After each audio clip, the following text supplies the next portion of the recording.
Shalom sahabat kuntum yang terkasih, kita jumpa lagi pada hari ini Senin tanggal 11 April tahun 2022. Hari ini merupakan hari Senin dalam Pekan Suci dengan warna liturgi adalah ungu.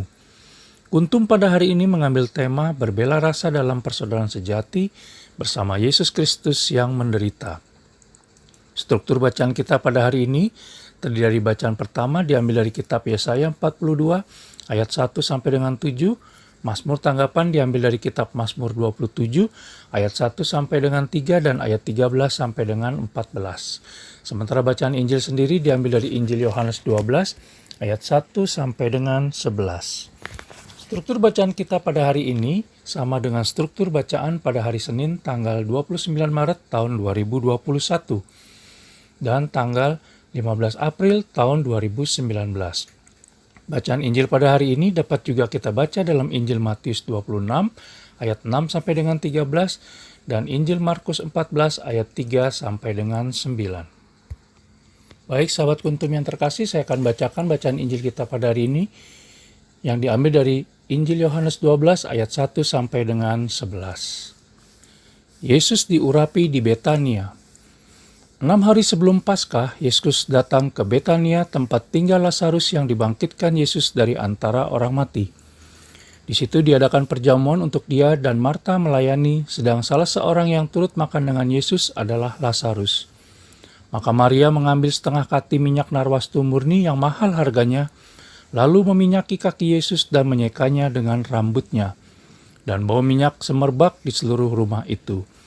Tetapi Yudas Iskariot, seorang dari murid-murid Yesus yang akan segera menyerahkan dia, berkata, "Mengapa minyak narwastu ini tidak dijual 300 dinar dan uangnya diberikan kepada orang-orang miskin?" Hal itu dikatakannya bukan karena ia memperhatikan nasib orang-orang miskin, melainkan karena ia adalah seorang pencuri. Ia sering mengambil uang yang disimpan dalam kas yang dipegangnya. Maka kata Yesus, "Biarkanlah dia melakukan hal ini mengingat hari penguburanku. Karena orang-orang miskin selalu ada pada kamu, tetapi aku tidak akan selalu ada pada kamu." Persepakatan untuk membunuh Lazarus. Sejumlah besar orang Yahudi mendengar bahwa Yesus ada di sana dan mereka datang bukan hanya karena Yesus, melainkan juga untuk melihat Lazarus yang telah dibangkitkannya dari antara orang mati. Lalu imam-imam kepala bermufakat untuk membunuh Lazarus juga, sebab karena dia banyak orang Yahudi meninggalkan mereka dan percaya kepada Yesus. Demikianlah sabda Tuhan, terpujilah Kristus.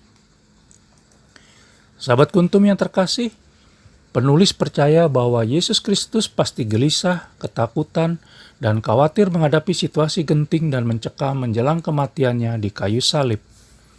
Meskipun demikian, dalam situasi kondisi yang begitu sulit luar biasa itu dihadapinya dengan tidak sibuk pada dirinya sendiri, tidak larut dalam emosi negatif yang menguras energi, dan mengunjungi para sahabatnya yaitu Lazarus, Marta, dan Maria yang sungguh mendukung dan mencintainya.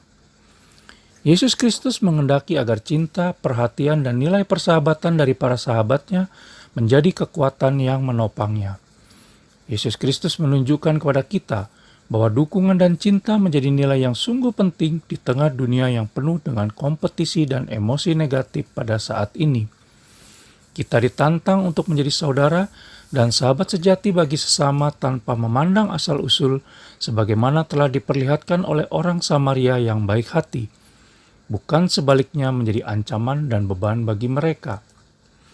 Maria dalam bacaan Injil pada hari ini ikut berbela rasa dengan penderitaan Yesus Kristus, karena Maria tahu bahwa fokus hidupnya bukan harta duniawi semata, namun memuliakan Yesus Kristus sebagai yang utama dan terutama.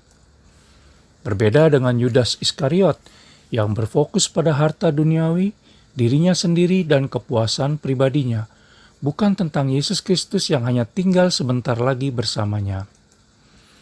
Dalam webinar yang penulis pernah ikuti tahun lalu tentang ensiklik Fratelli Tutti, membangun persaudaraan sejati di Paroki Santo Arnolus Jansen Bekasi, ada beberapa hal yang dapat penulis catat, antara lain bahwa latar belakang Fratelli Tutti adalah persaudaraan sejati justru di saat keadaan tidak normal, sedih, susah, menderita, dan seterusnya.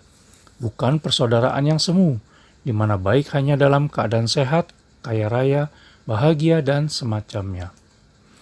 Murah hati harus diwujudkan secara tulus dan rela dalam bentuk tindakan nyata, sebagaimana Maria telah memberikan yang terbaik yang dia miliki dalam kisah bacaan Injil pada hari ini. Kesempatan berbagi kepada sesama adalah bukan kesempatan untuk memamerkan apa yang sudah Allah Tritunggal Maha Kudus berikan kepada kita selama ini, atau pencapaian-pencapaian pribadi lainnya.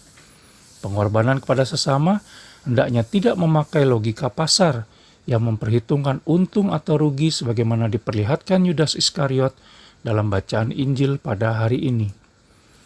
Pelayanan kita pun hendaknya bukan untuk kemuliaan diri sendiri, apalagi sampai berebut panggung pelayanan hanya untuk ajang eksistensi, ketenaran, atau kepuasan batin diri sendiri. Hakikat pelayanan adalah merupakan saluran kesaksian kita atas kemuliaan Tuhan. Pertanyaannya sekarang adalah, yang pertama, apakah fokus hidup kita sekarang sudah tertuju kepada kemuliaan nama Allah Tritunggal Maha Kudus?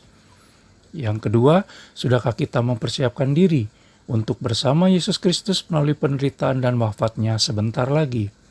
Dan yang ketiga, beranikah kita menyerahkan yang terbaik dari diri dan hidup kehidupan kita untuk kemuliaan Allah Tritunggal Maha Kudus dan mewujudkan persaudaraan sejati dengan sesama tanpa memandang asal-usul dan memperhitungkan untung atau rugi? Selamat memasuki Pekan Suci, selamat pagi, terima kasih, dan salam.